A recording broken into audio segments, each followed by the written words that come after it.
detonation test to southern Indian Ocean. Final test, the opposite. Prevent death. Sulfate's plans to sell nuclear weapons. Not like hawking small arms to militias. The plans to avoid detection. Exporting minerals containing tiny amounts of uranium in the form of metallic. Once on site, Archaea enrich the uranium, loaded onto all-terrain machines, ensure any country, armed group, even the smallest terrorist cell, can become a nuclear power. Like Pete. That's why they needed you.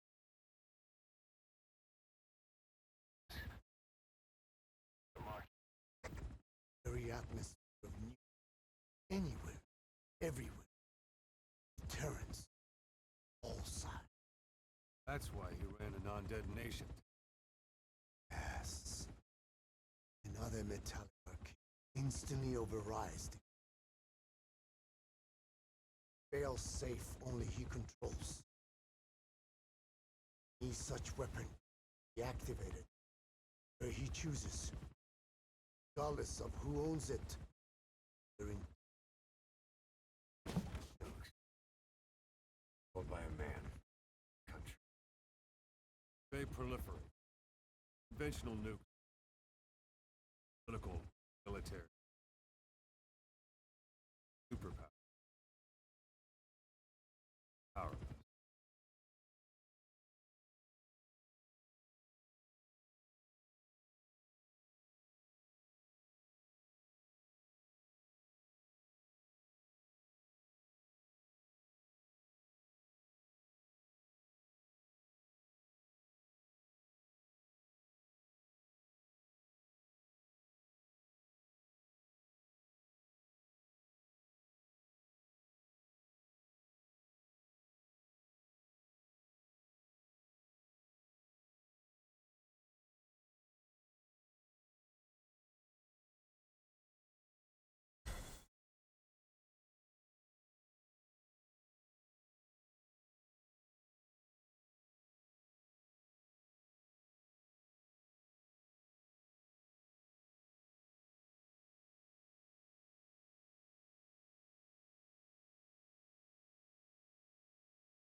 I make it.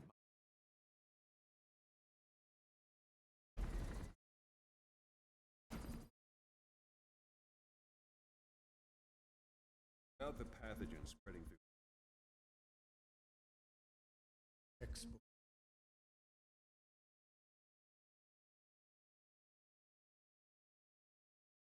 From this casual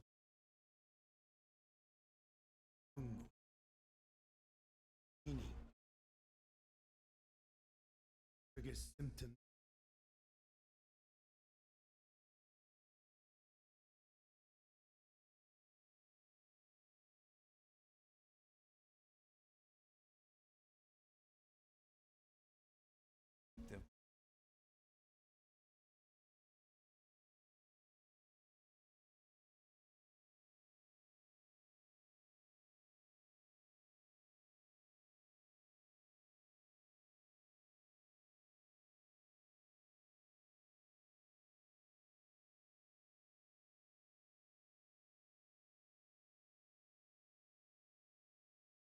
more.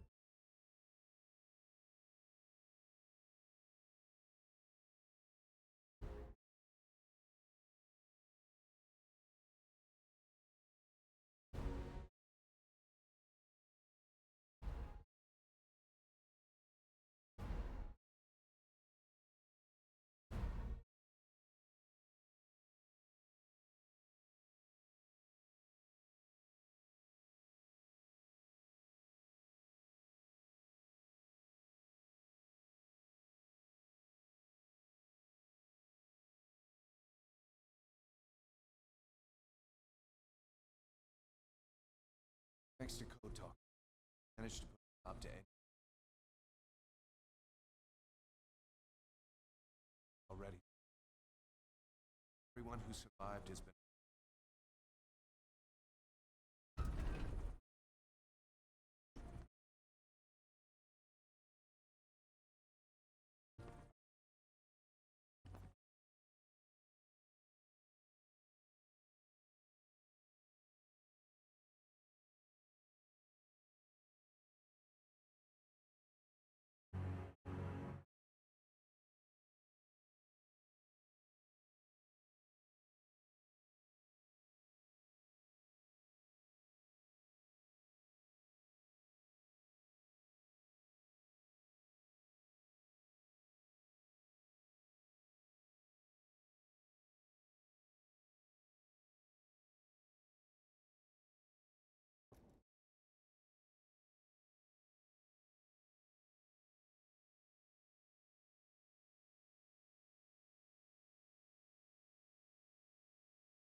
Metallic Archaea. Sahelanthropus. Where is it? What? We have to know before his plan is complete. Sahelanthropus is the final piece. What are you talking about? If the Soviets break out a mobile, controllable nuclear weapon, East-West relations will be right back at the Cuban Missile Crisis. The Cold War returns to life, as countries without nuclear arsenals line up for what Skullface is selling. Nuclear weapons proliferate overnight, and on the brink of annihilation, the world maintains its balance. But we know this is all just a shield, a ruse. The cleansing parasites are what matter most. A WMD to eclipse even nukes, and the only one that can still be used. Skullface is the world's greatest threat, and Zero. Pieces are in place. All that remains is to unveil Sahelanthropus in Afghanistan. They can't activate it without me.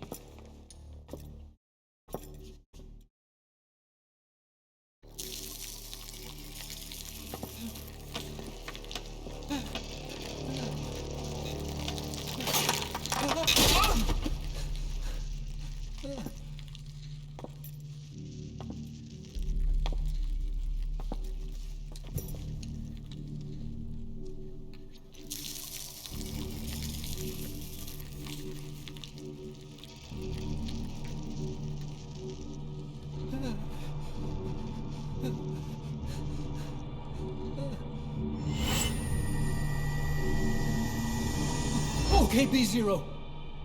Sahelanthropus is beyond the Soviet base camp, in a lab built by the Soviet philosophers. That's what you're looking for. But I have no idea how he's controlling it. It wasn't designed to accommodate a human pilot.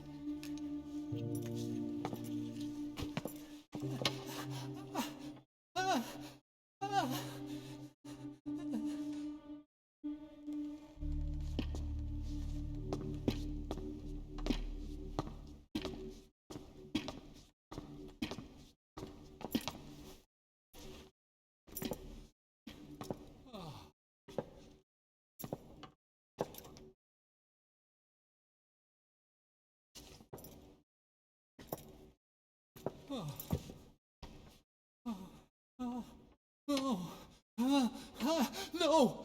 No! Wait!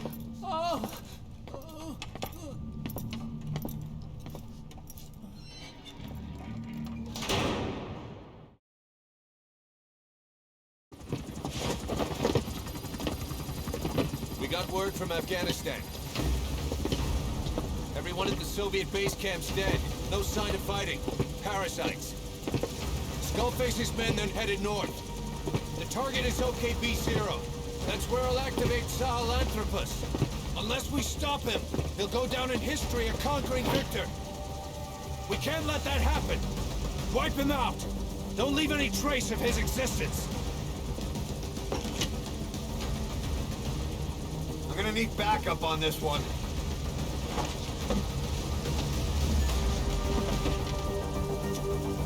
You'll rendezvous on site.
Mission list updated.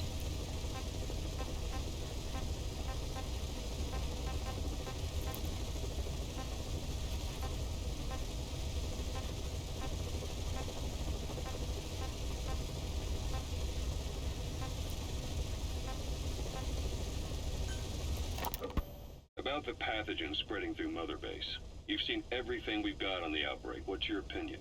Textbook symptoms of vocal cord parasite infestation.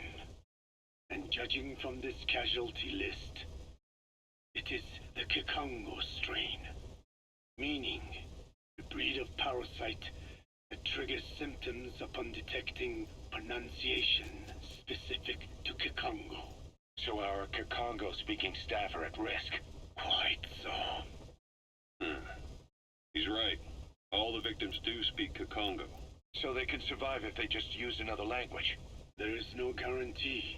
You're only dealing with the Kikongo strain. Other language strains may be present. You well know he was teaching them languages from all over the world. The Devil's House. Nzoya Badiabulu. There is no way to know how many strains he has at his disposal. So how do we keep them from becoming symptomatic? You mentioned using microbes. Use this. A type of Wolbachia. Introduced to a sample of the parasite. Wolbachia?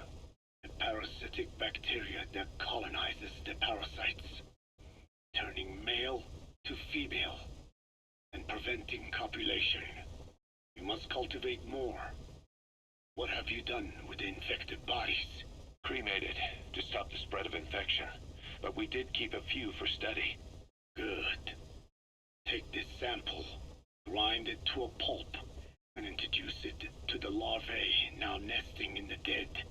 The Wolbachia will multiply rapidly within those larvae. They're soldiers, not some petri dish.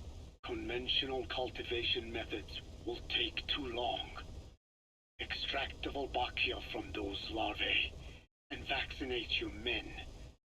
Kikongo speakers first. This is the fastest, surest way. No one is to speak a word of Kikongo until the Wolbachia are safely inside them. I will instruct your medical staff in detail on site. You have the appropriate facilities. Yes, but do not worry. I made a pact with your bit de Cholone on the honor of the Dene. I speak no lies. Keep an eye on him. Will do. Follow me. I'll take you to the medical team. Now,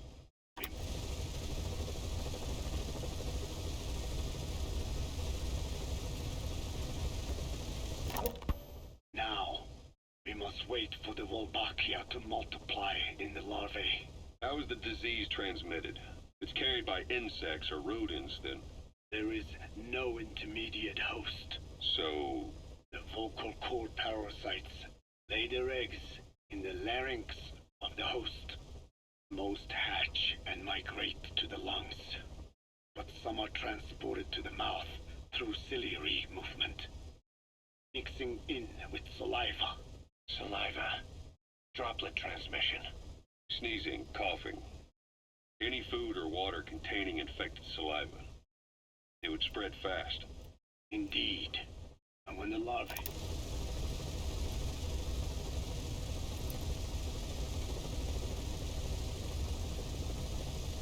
migrate to the lungs, symptoms can resemble the early stages of a cold, making it easy to infect others. Meaning a simple conversation would be enough to pass it on. Alright, so what happens after the larvae migrate to the lungs? It is as I said before. They mature by feeding on alveolar tissue. It is only then that noticeable symptoms appear in the host. By that point, it's too late. He's infected everyone else. It's one hell of a weapon you've created. That is what Blag Anna wanted. Something that would spread easily. In truth, he's not the reason. But we will discuss that another time. The Wolbachia have multiplied. We're preparing to extract them and begin vaccinating. But is this really the only way? Sure, it'll prevent infection, but the cost. You would rather remove their vocal cords? No. Tactical communication's a linchpin of what we do. What if we were to ban the use of Kikongo? Insufficient. First, there's no guarantee that only the Kikongo strain is here. Second, there is the matter of how the parasites lay their eggs. Before they can copulate, they must be exposed to the pronunciation of a specific language for a period of time, like a container filling with water. But the duration between when the container is full and when the copulation actually begins varies from case to case. In other words, even if the infected stop speaking as a countermeasure, it may already be too late. The only true solution is to prevent copulation through the Wolbachia, or by physically removing the affected tissue. Do any antiparasitics work? It sounds as though you have already tried. Yeah. We tried every one there is, and nothing. I have yet to find a medicine that can remove the parasites. At best, it temporarily covers their ears. Why is that? Because the parasites are companions to us. To remove them inevitably harms the host. Companions? More than you think. And this is why the human immune system cannot eliminate them.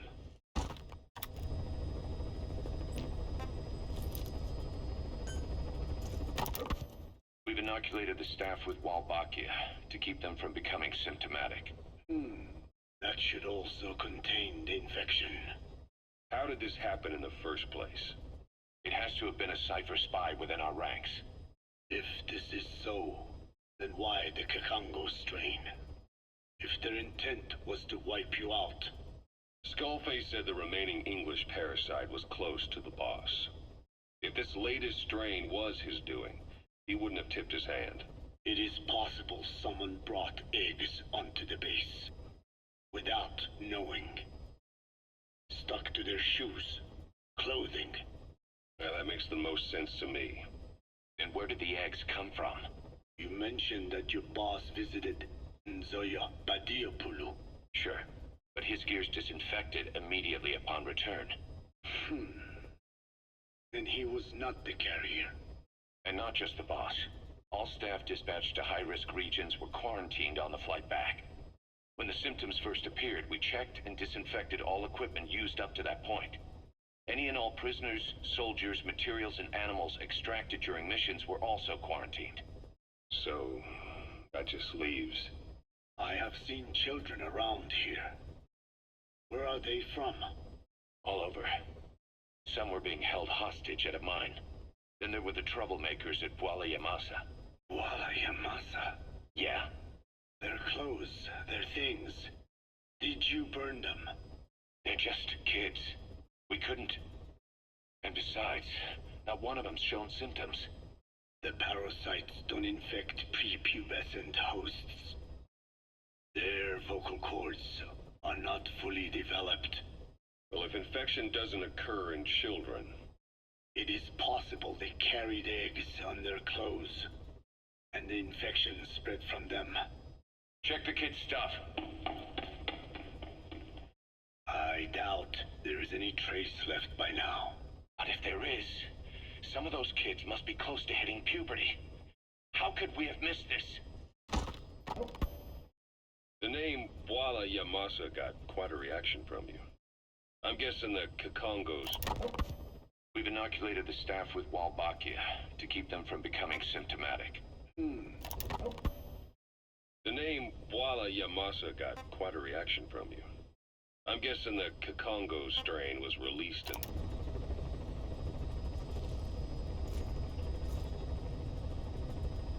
village. Cypher used that region to experiment with vocal cord parasite transmission. The Kakongo strain. The settlements around the refinery upstream of Wala Yamasa were the proving grounds. They would infect one villager and record transmission speed. Dangerous work.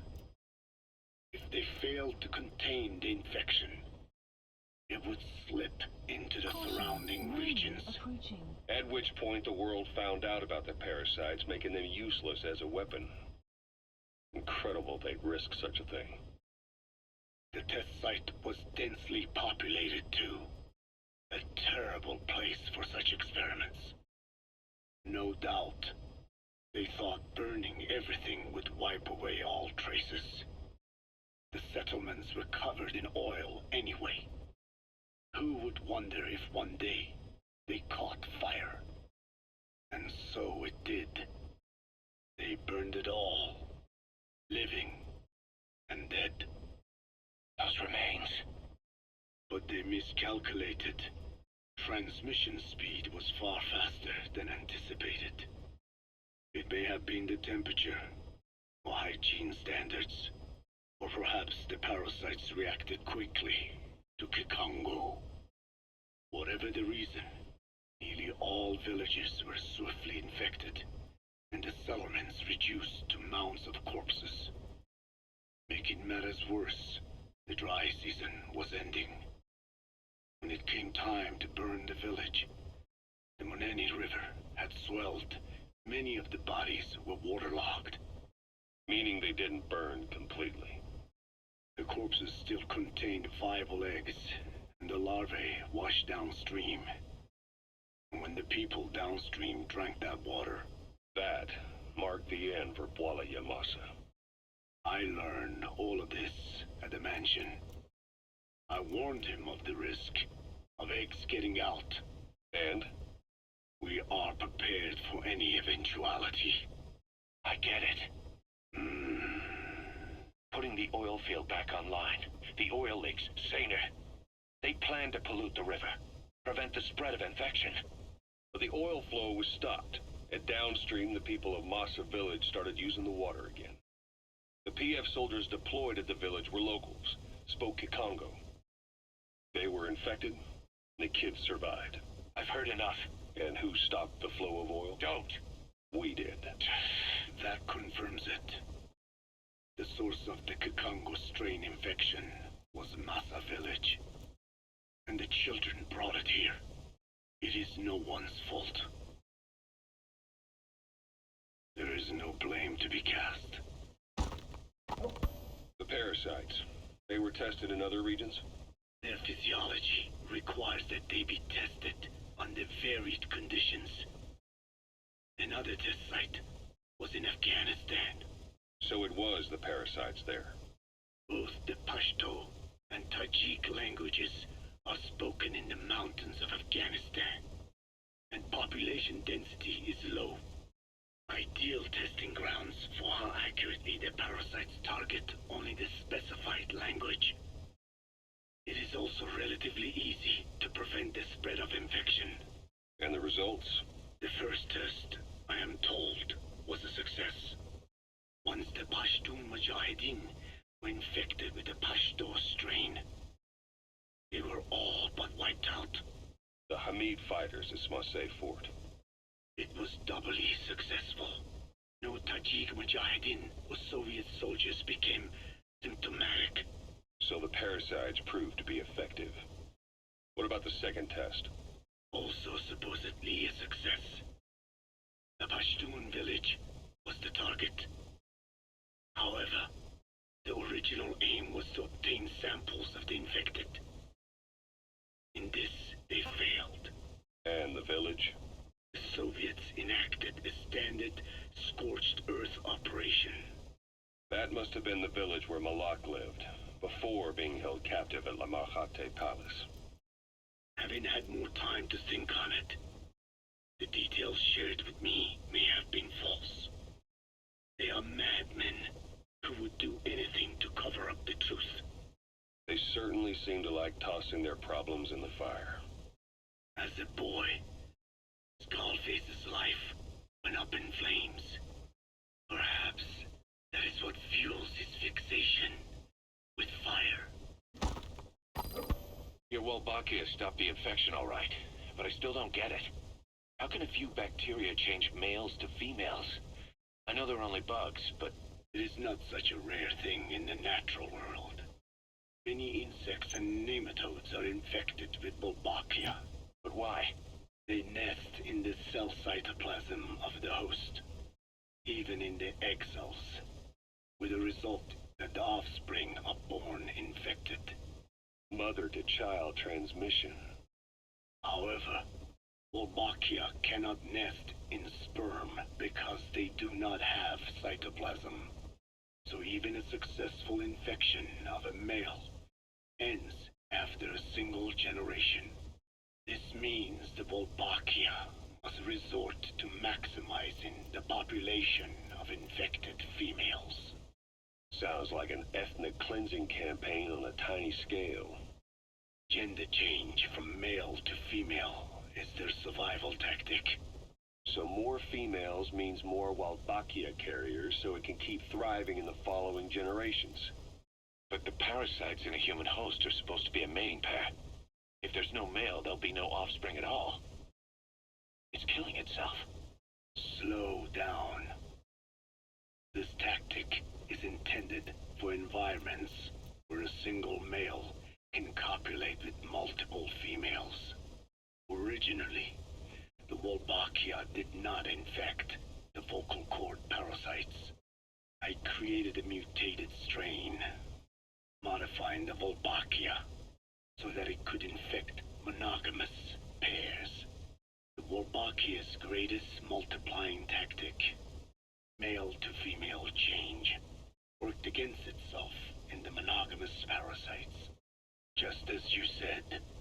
Then I performed repeated selection of Wolbachia strains until I achieved 100% certainty of male to female conversion.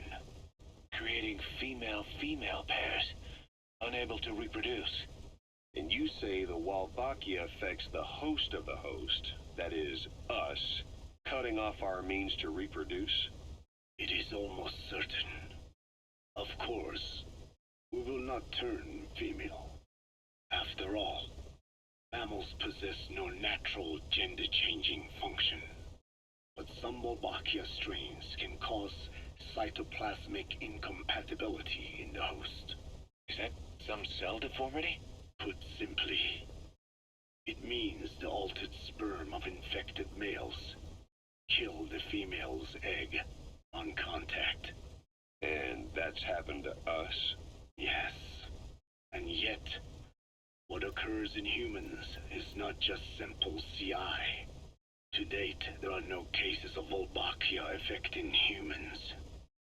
The fact that this strain causes this effect, is it the vocal cord parasite's affinity with humans? I do not know enough to say for sure. So the parasite warps the host. Reminds me of what Skullface said. It is the way of all organisms to create their own optimal environment. Just look at you and this base. Organisms that cannot do this are doomed to extinction. The difference with parasites is that their environment is another organism. That creates a connection between life and life. Parasitism, symbiosis, or death. In this way, the host too is challenged to adapt.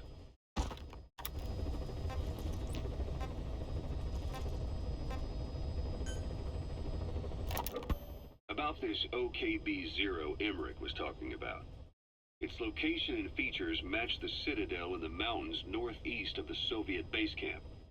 Built during the time of Alexander the Great, it was left in ruins following one of Genghis Khan's campaigns. Its occupants changed time and again due to war, and it was expanded on more than one occasion. Ultimately, it fell into the hands of the Soviet philosophers. The Soviet army was using it as the headquarters of its Afghan invasion force. But it would seem that Skullface's connection with the philosophers gave him license to develop Sahelanthropus there. And that's what Emmerich was doing at the place, before he got the axe. But OKB is a designation the Soviets use for weapon design bureaus. There's no way they'd have one of those in Afghanistan. And, in principle, the numbers that follow OKB are always integers above 1. There is no 0. Perhaps this was a secret facility of the Soviet and Chinese philosophers dating back prior to World War II. Though it's more likely Skullface just picked a fake name that more or less fit the Soviets' pattern. He doesn't go there often, but he sure as hell won't miss this. They use the heliport on top of the tower for his visits. Start by heading for the heliport. Then wait for your chance to make contact with Skullface. It seems Sahelanthropus's armor is made from depleted uranium. That offers some serious protection. The U.S. military is planning on using it for its main battle tanks, too. Maybe that's where Emmerich got the technology. Uranium? They're using nuclear fuel for armor now? No. What they use for nuclear fuel is uranium-235, which is extracted from natural uranium. Depleted uranium is a byproduct of that process. Sort of like the leftovers, I guess. The garbage. Uranium-235 makes up 0.72% of natural uranium, whereas depleted uranium contains only 0.2%. What are the benefits of using it for armor? It's a pretty short list. Uranium's a heavy metal, like lead, meaning it can hold a greater amount of kinetic energy. But it also boasts a hardness closer to tungsten. That makes it an ideal material to use for, say, armor-piercing ammunition penetrators. But it's not the best choice for armor. Its volume is less than that of ceramics, but for an equal weight, you could end up with less protection. So why use it then? According to Emmerich, it came down to him being unable to source ceramics technology from a manufacturer. Plus, given that it's an upright walking vehicle, he wanted to reduce the bulk of certain areas. Despite all that, depleted uranium still makes for some tough armor, and Emmerich says it's been proven in live fire tests. It stops most Soviet tank shells.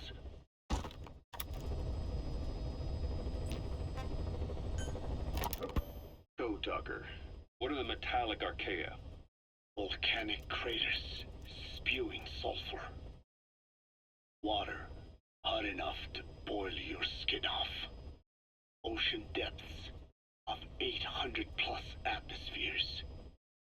Wastelands radioactive enough to kill you where you stand. There are groups of organisms that survive despite. No. Because of living in such environments. I've heard about them. Extremo something.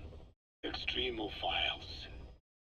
By selecting certain species, then subculturing and repeatedly modifying them, I created a metallic offspring of pure Archaea.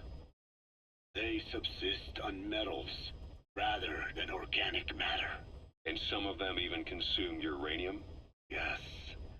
Uranium enrichment Archaea metabolize only uranium-235. As a result, they produce weapons-grade enriched uranium. How is that possible? Consider how plants fractionate carbon isotopes when they conduct photosynthesis. Nature possesses abilities beyond our imagination. So it was Archaea that brought down your chopper? Corrosive Archaea, yes. They oxidize metals, feeding off the energy in the electrons they receive. What became of the wreckage?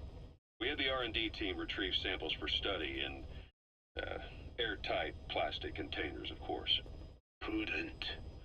We shall extract Archaea from it in good time. They should help you fight back against Blagana. Any chance we could start now? It doesn't have to be a lot. I might just have another use for them. If it's only a small amount you need. That's fine. I'll get the R&D team to assist. Let's go. South Africa was previously suspected of developing nuclear weapons. It already had a conspicuous presence at the UN because of apartheid and its armed expansionism. But when neighboring Angola and Mozambique became socialist countries in '74, South Africa felt hounded into a corner. So it accelerated its nuclear program to protect itself. 3 years later, the Soviets discovered a test facility, and 2 years after that, an American satellite observed a flash in the southern Indian Ocean. It said this was South Africa conducting a nuclear test with the help of a certain ally. Skullface used the situation in South Africa to get this ally to lend a hand. They both wanted nukes, so it was a mutually beneficial relationship. On the surface, anyway. I figure South Africa started getting serious about nuclear weapons production in '75. In '74, the government was still able to get by with bluffing that it had a nuclear arsenal. The year after, word spread that an independent armed group in the Caribbean was crushed by Cypher for possessing a WMD. That's right, boss. What happened to you and your men was the reason South Africa decided to push ahead with nuclear development. A force independent of any country getting its hands on a nuke. That was a threat to the existence of countries everywhere. It wasn't just South Africa. Your presence pushed a lot of countries to get nukes. The world was scared of you. You were a threat to more than just the Cold War. If nations are gears in a machine, you had the power to smash them loose and watch the whole world grind to a halt.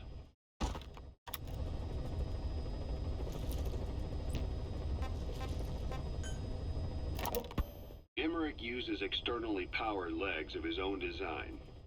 It's bionics technology, a product of the U.S. military's failed attempt to develop a powered exoskeleton. All the wearer has to do is apply a little force, and the actuators continue the movement in that direction. But his legs are unique. Instead of using a hydraulic mechanism, the actuators run off metallic archaea. That increases the actuator's reaction speed and also enables him to lock and release the joints at will. The legs are a nifty little gadget, but they have two clear weaknesses. First, they're dependent on external power, maybe because he built them knowing he couldn't leave his lab. There's no internal battery. That's why they won't work if they aren't plugged in. Second, and this is more than just a weakness, the legs are directly connected to his bones.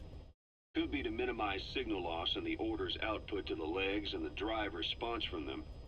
Either way, Emmerich has used bolts to attach load-bearing parts directly to his femurs, probably by mimicking surgical treatment for compound fractures and the like. But the end result is those legs and his body are fused together, and that appears to be how he's able to move them so precisely. That also means that any shock to the legs would be delivered right to his bones by way of those bolts. The same is true if he encounters the corrosive metallic archaea. If the corrosive archaea ate into the exposed bolts, they'd reach the endoskeleton parts and eat through them too in the blink of an eye. The doctor's bones are full of holes to accommodate all the bolts. They're like sponges. If he were to lose the reinforcing parts, even the tiniest bit of force or weight would snap his bones. So when I dangled those corrosive metallic archaea in front of him, he realized straight away what would happen. Life wouldn't be worth living if he lost those legs of his. I'd bet that is what the doctor fears the most. I just helped him imagine what it would be like. Thanks to that, I got the information we needed without either of us getting hurt. You know how he is. He's probably already over the shock. The better you know your adversary, the easier it is for you to get information from them. And vice versa.